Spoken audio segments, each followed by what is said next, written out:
it's Russ Swordsman, Wargamer here, and look, we're at the Imperial War Museum in London, and we're accosted straight away by these two 15-inch Mark I naval guns. Let's go and have a look at those.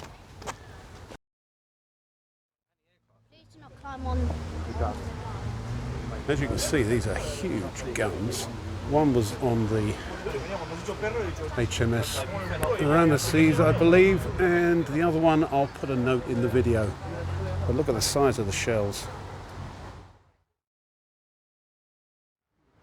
So here's the business end of them, and down here a plaque which hopefully you can read, and you can pause and read all about these wonderful 15-inch guns. So here we are in the Dazzle Design Studio, which our friendly chap over there tells us not normally open to the public. So here's bits and pieces about the Second World War. This is for school kids to be educated about the history of the Second World War, which is great. So we'll have a little look at this before we go into the main part of the museum.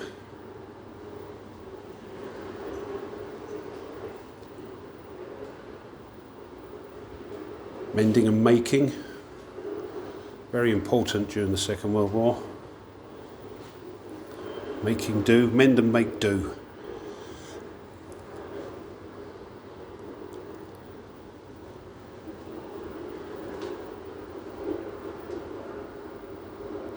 There we go, and up here we've got some sort of plaques with, these look like they're from the First World War with the Dazzle camouflage on them.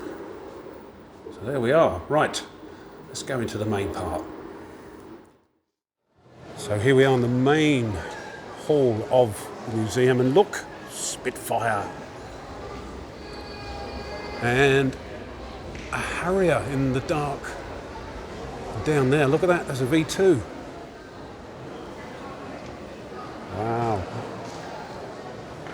Right, let's go and have a look downstairs. Now here we've got a Reuters press Land Rover, which was damaged in 2006.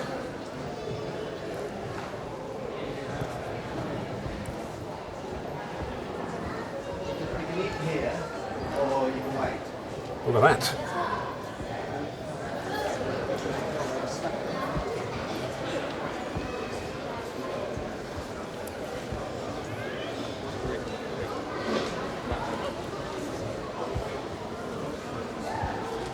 Oh, another one there, look.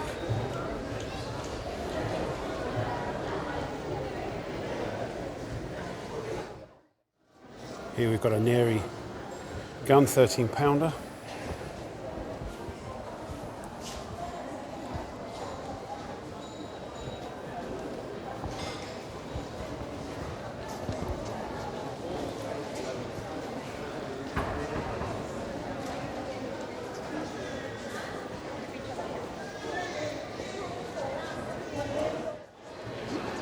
We saw this earlier, and this is quite apt, playing Corsair leader at the moment. This is an Ochra, a suicide plane dropped from a parent plane, I think. So yeah, very apt.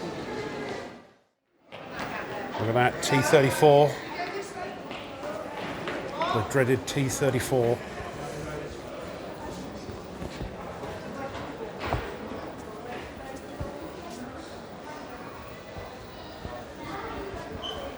Look at that, I think the turret was single cast.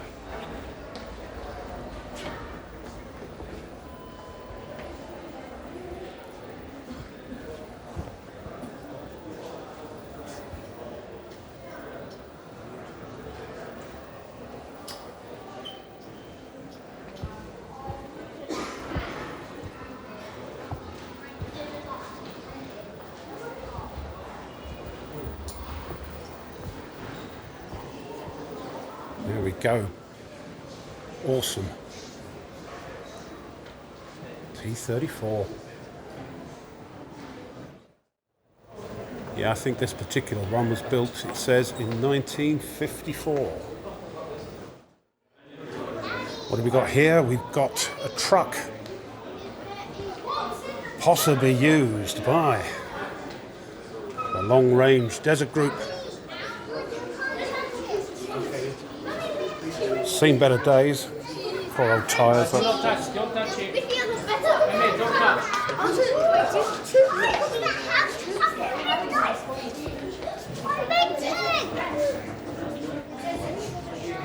It's great to see kids in the museum being interested. There we are. Just have a look at the front.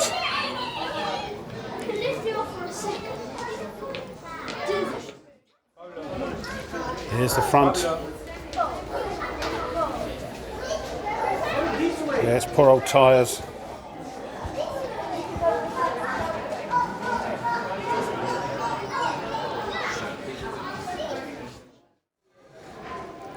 There she is, Rolls-Royce Merlin, put into Spitfires.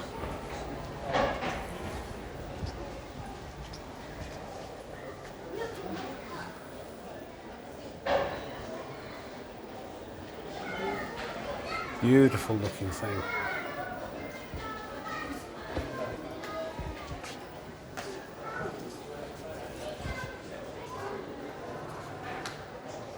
Shiny.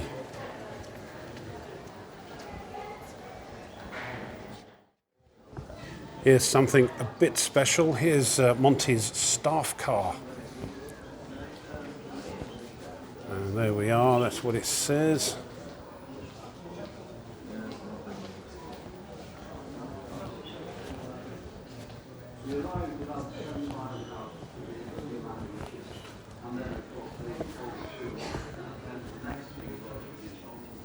Lovely. And over here is a Sherman M4A4 tank.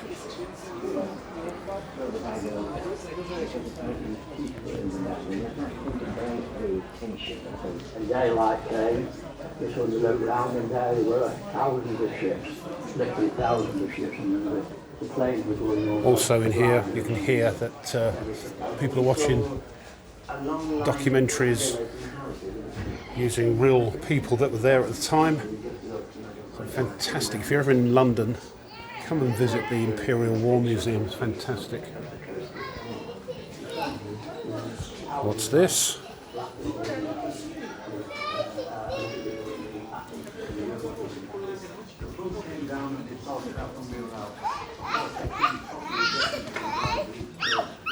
Little bulldozer.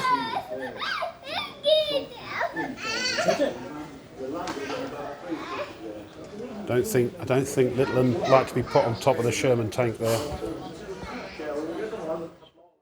And I'm not sure how well you can see these, but these are the actual briefing maps for D-Day and Sword Beach. So sorry we can't get a great shot of them. It's quite dingy in this part of the museum, but there we go, the actual D-Day maps, briefing models, the actual briefing models for D-Day and Sword Beach. Here's all that remains of a Zero that was discovered 50 years after the end of the war. Here's some info on it there.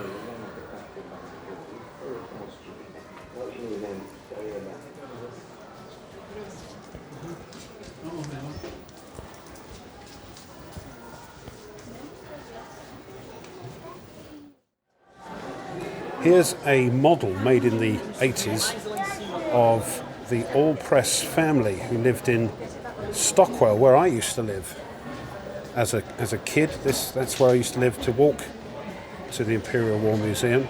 But look at the detail in this. There's the old Anderson shelter there, and the outside loo, bathtub. So this is what a typical house in Britain looked like.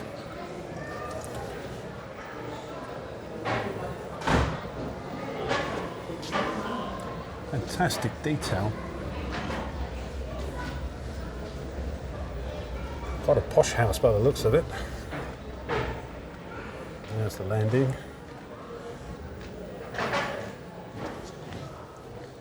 There's all the bits and pieces in case there was a fire. Buckets of sand and the like. And a little water pump. Another bedroom. Let's have a quick look round the other side. There's the entrance.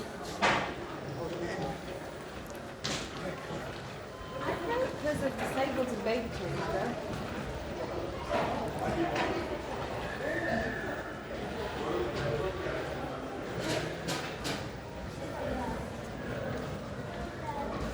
What a doll's house this would be.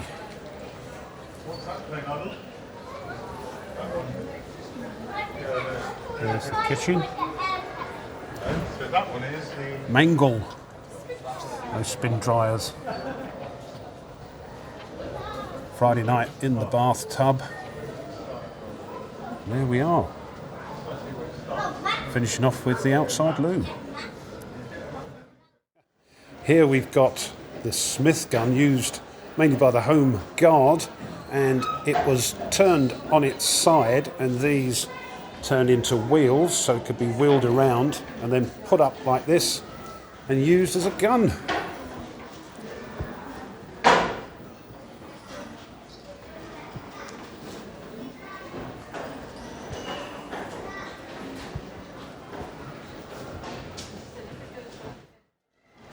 What do you reckon about this then? This is a ARP's protection capsule, if you like. When the bombs were dropping, somebody would run into here and hopefully be safe from all the flying debris.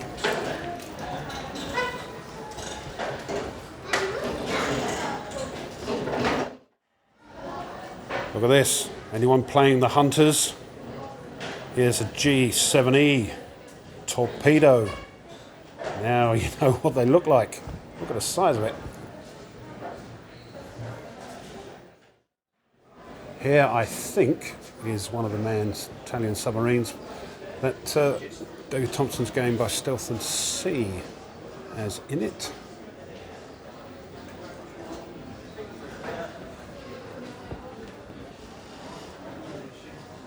Don't fancy being in there, so you sat in there with your underwater gear on. There we go.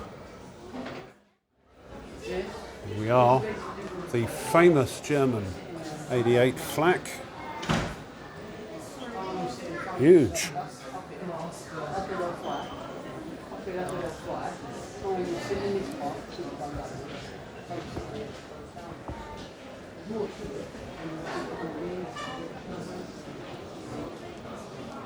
And over on the left-hand side, look at this, the cockpit of a Lancaster, Old Fred. You want to go and just careful?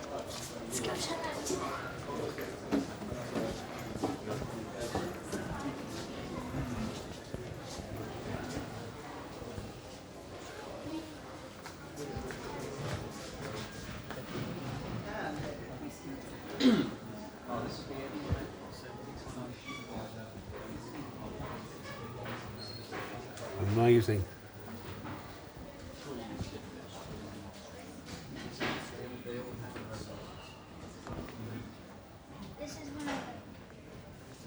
I think this is used for spotting bombs. So this wasn't for shooting. You had someone lie there, and they would look through there. It's a shame I can't get up to the cockpit proper.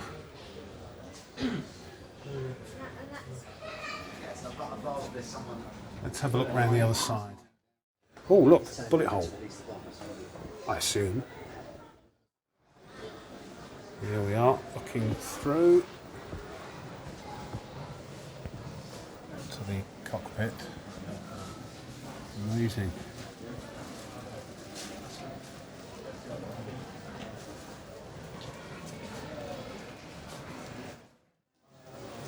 Now look at this. This is the Würzburg radar dish, one of the earliest radar systems the Germans developed.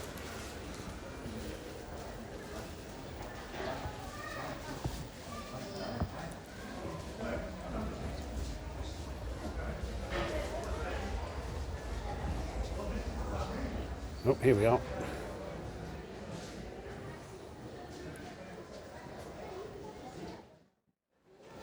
Here's a painting of British women and children interned in a Japanese prison camp, Singapore, 1945.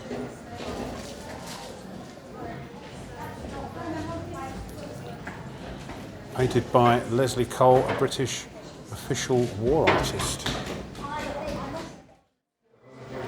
What's this, you ask? Let's have a close-up.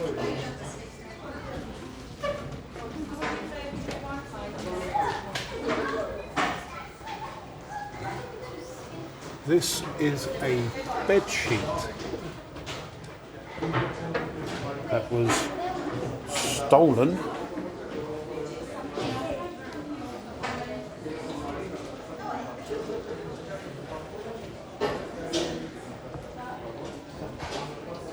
from Stanley Camp when a British nurse, Daisy Sage, was held there when Britain capitulated in Hong Kong in 41, and it's like a diary of things that went on, daily words, prisoners of war that came into the camp and so on. Amazing piece of social history.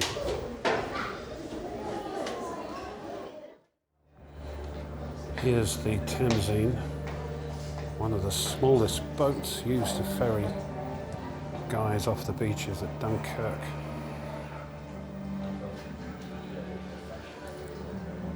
And I'm not sure if you just saw in the reflection, might have to blur that out.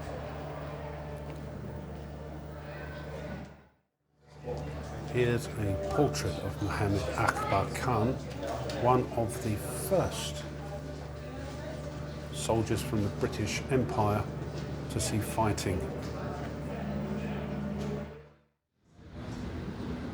Here's the V1 Doodlebug.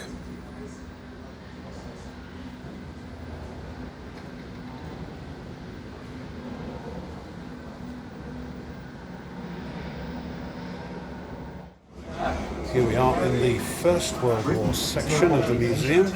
Its leaders agonize whether to join in. They fear a victorious and hostile Germany with dominant Europe, threatening Britain's national security and vital trade. The world's balance of power is at stake.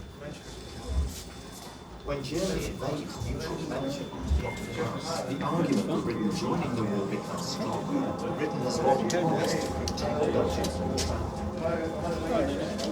Prime Minister Herbert Asquith's government issues an ultimatum to Germany. This is very poignant.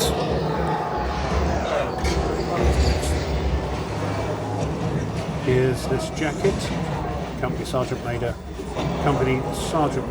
William Williams of the 2nd Worcestershire Regiment.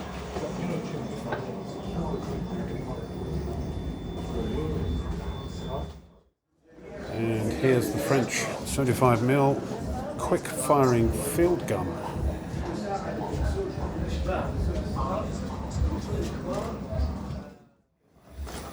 Here's some of the trench signs showing the sort of macabre humour of the British Tommy.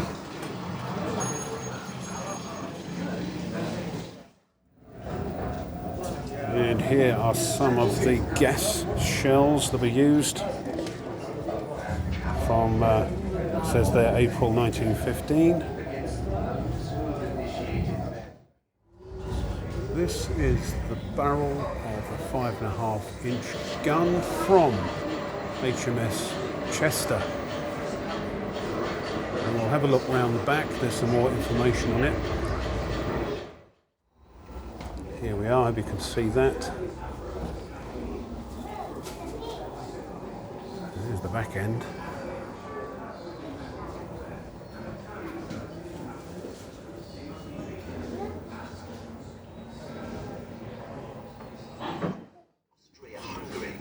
Poignant is the lifebelt from the Lusitania, torpedoed in 7th of May 1915, caused international outrage, being a liner. Look at the size of this. This is a 9.2 inch howitzer.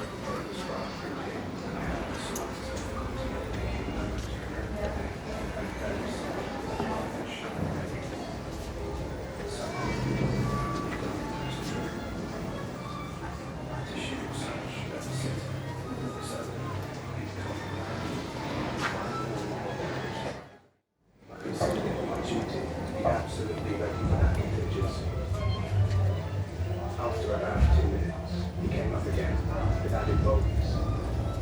I just did my duty. I woke up one morning and looked over the top, and there were a load of Germans. Here's the Lewis gun, some grenades.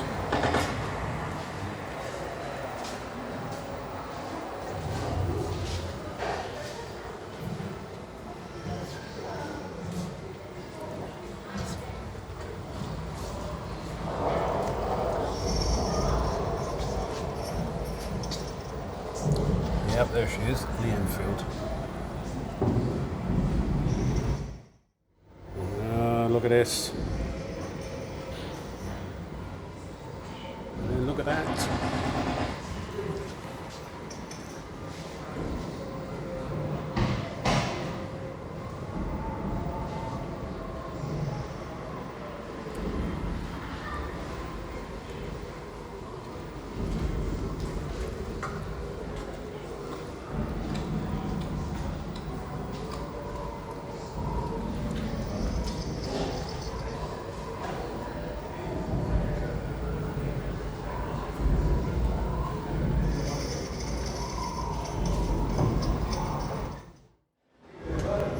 It's a bit dark. We're going into a model of the trenches now.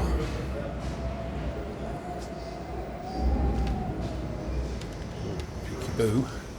I hope you can see that. It's probably glary.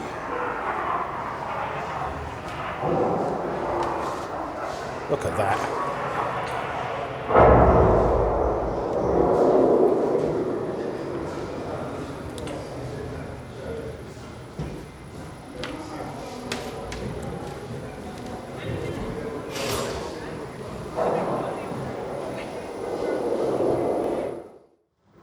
Here we've got some models of warships painted with the Dazzle camouflage, and it says here these models were used to test Dazzle. Camouflage designed by Norman Wilkinson.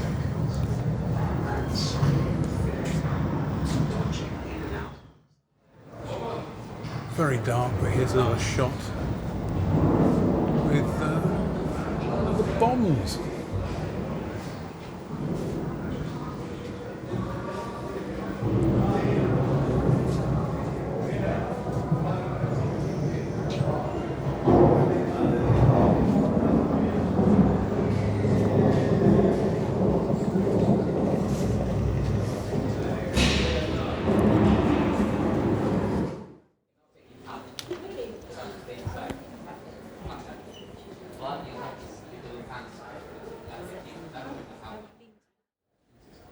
We're now into the Cold War. Handsets to warn of a nuclear attack, and if all else fails, you launch these maroons, and there's a handy instruction how to use them.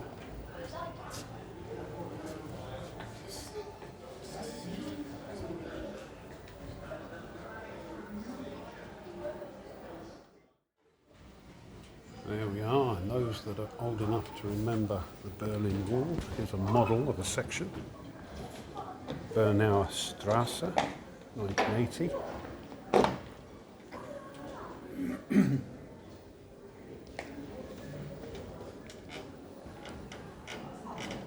And some info on it there.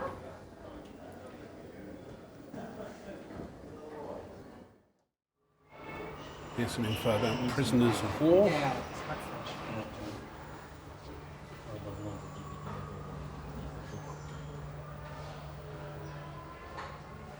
Some of the prominent prisoners. Ben McIntyre. Actually, he's fighting quite nice. He's quite. read which one. I read the Spy and the Truth and Ignice and Agent Oops. Sonnet. Do you know Robert Heinlein? Yeah. Yeah, he's also writing.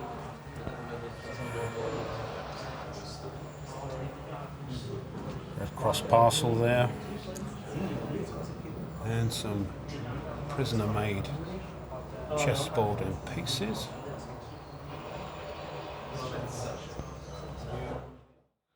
Here are some of the uniforms worn by civilian posts during the Second World War. This is an ARP uniform, air raid precautions wardens. And here's the fire service.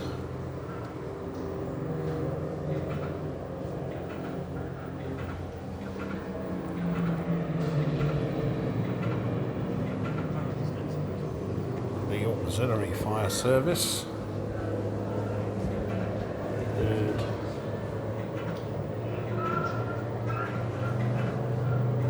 medics and ambulance drivers.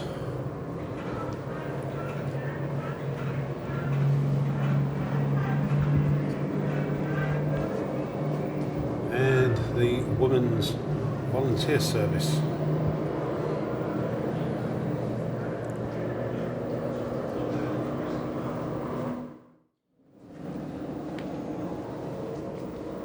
Here we've got some homemade weapons that the Home Guard, formerly the local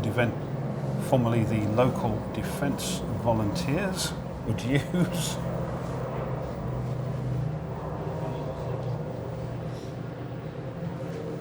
Battle of Britain.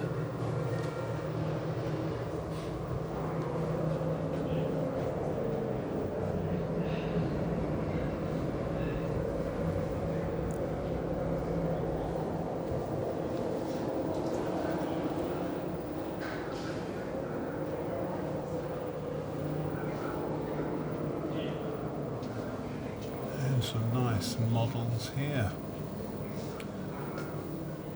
109 and a Hurricane.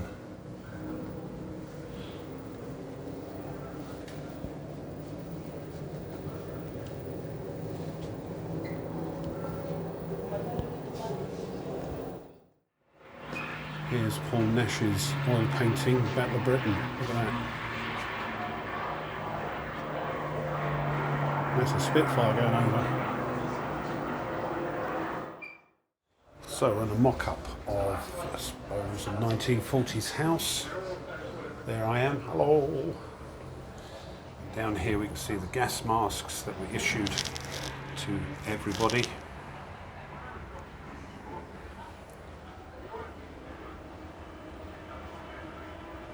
And over here we can see the Mickey Mouse gas mask issued to children. And it made a sort of funny noise as you breathed out through that thing at the front.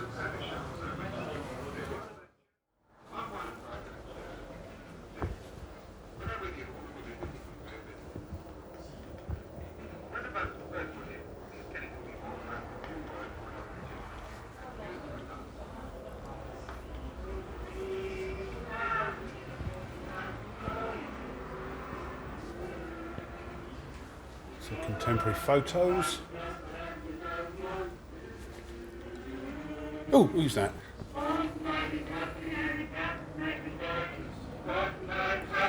Reminds me of my nanny and granddad's place. There's a lot of singing in the shelter, and a good deal of local talent.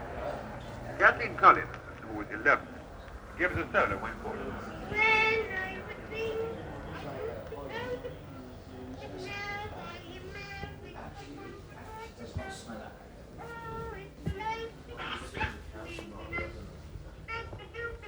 There's no signs. So why you not just saying there's no signs? Absolutely brilliant. And say again, if you're ever in London, come and visit the Imperial War Museum.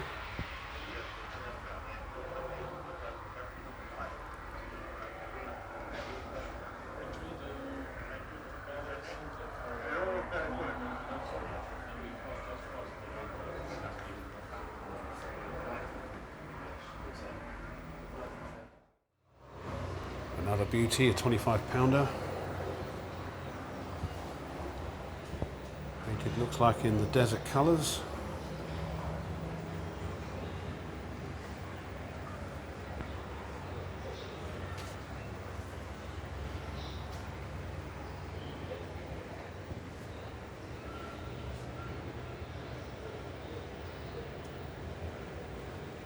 Oh yes, here we go, Desert War.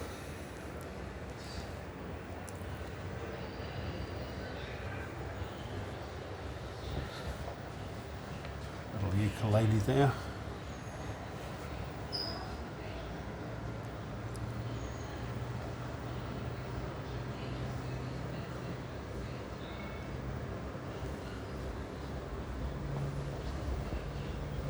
I'll let all this speak for itself.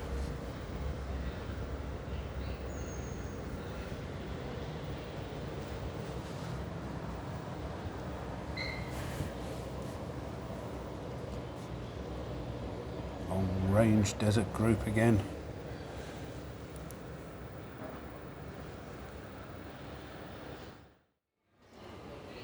Mines, 500,000 mines buried by the Italian and Germans.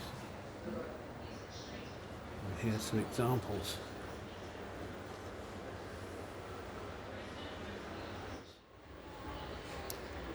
Here's some Eastern Front stuff and uniforms.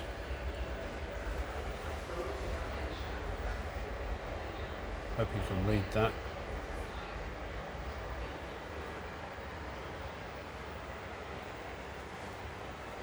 Here's a Romanian uniform.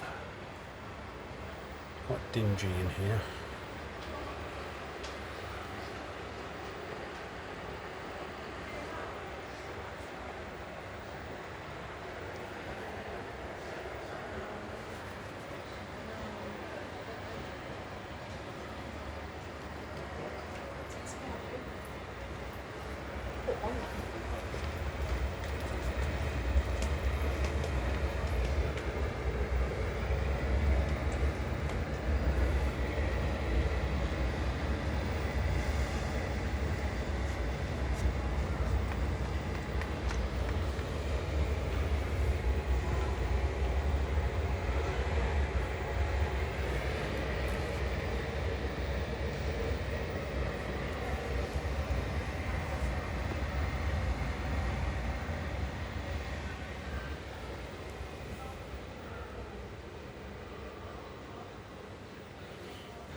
And here we are, 7th of December 1941, the day that will go down in infamy. Attack on Pearl Harbor.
There we go, and sorry about the shadow.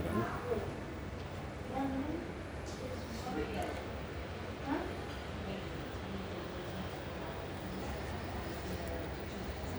here's something you wouldn't get away with today. Good grief.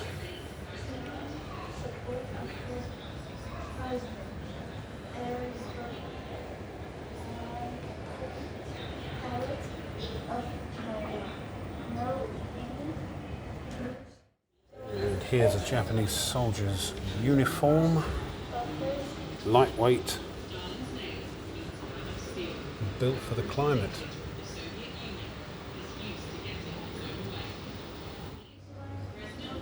Here's another signed jersey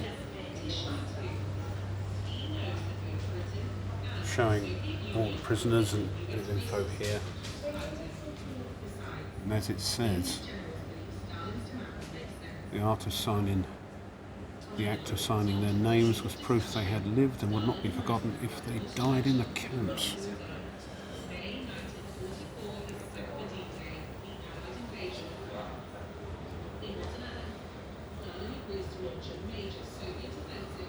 Wrote that from memory, evidently. Sheila Brown.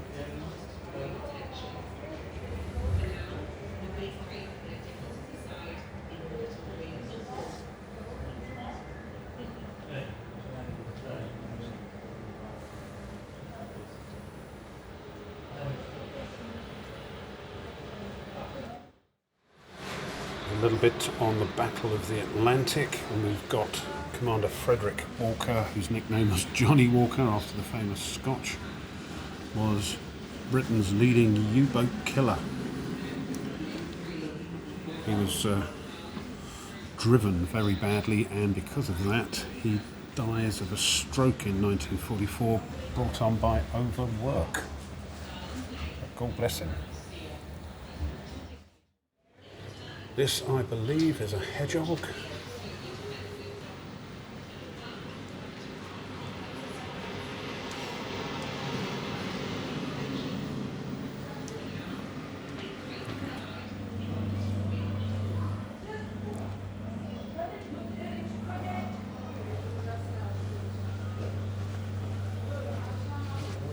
Around the side here we've got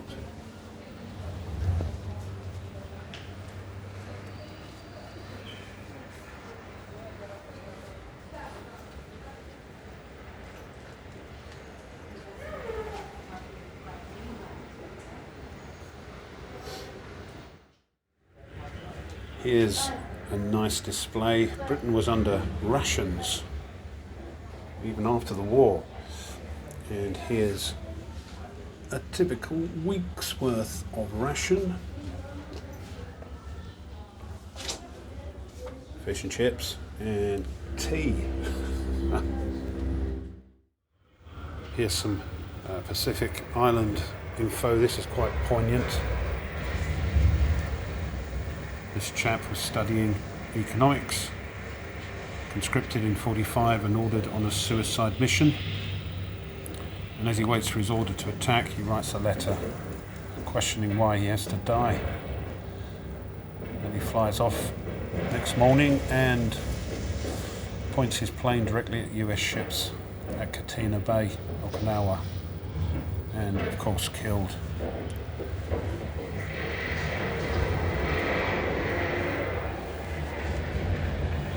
There's a Purple Heart. John Renzi here was one of the last Americans to be conscripted to fight. So proud are his sons that their dad is joining the Marines. They proudly wear their junior Marine patches.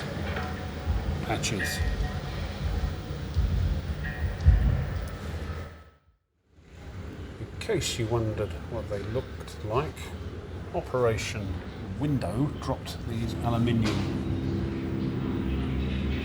foil strips which confuse the radar. First used during the raid on Hamburg in '43.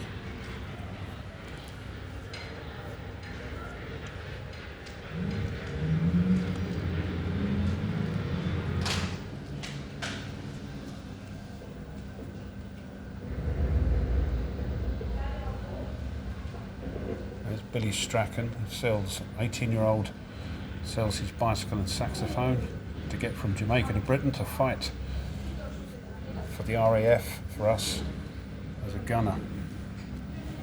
There's his flying goggles, helmet, And logbook. Oh, bless you, sir.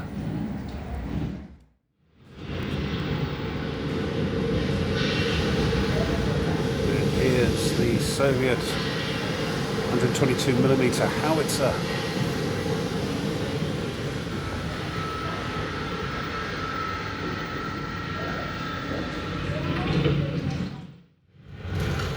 Some more stuff on the Eastern Front.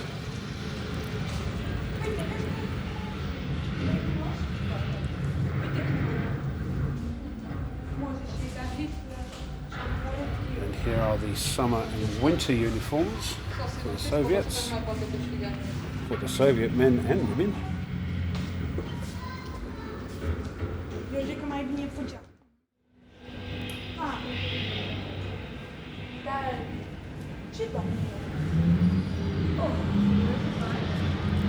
Yep, it's the rocket launcher, the Nebelwerfer,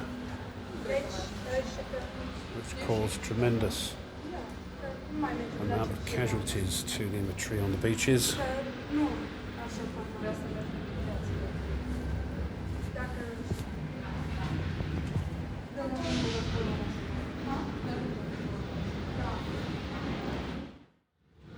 We're coming near the end now of the war, that is, as well as this video, and I think that says it all. Here's the uniform for Waffen SS soldier during the Battle of the Bulge, 1944.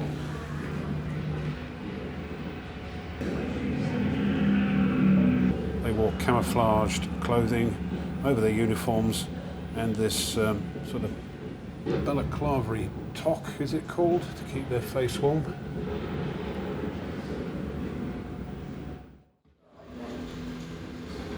Look at this. The war ends, says the information. Look at that.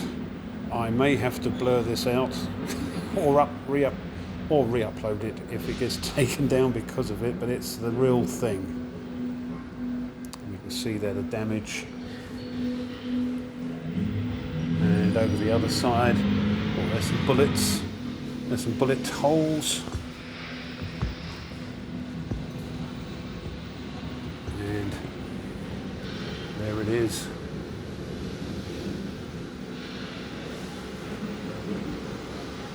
The war ends.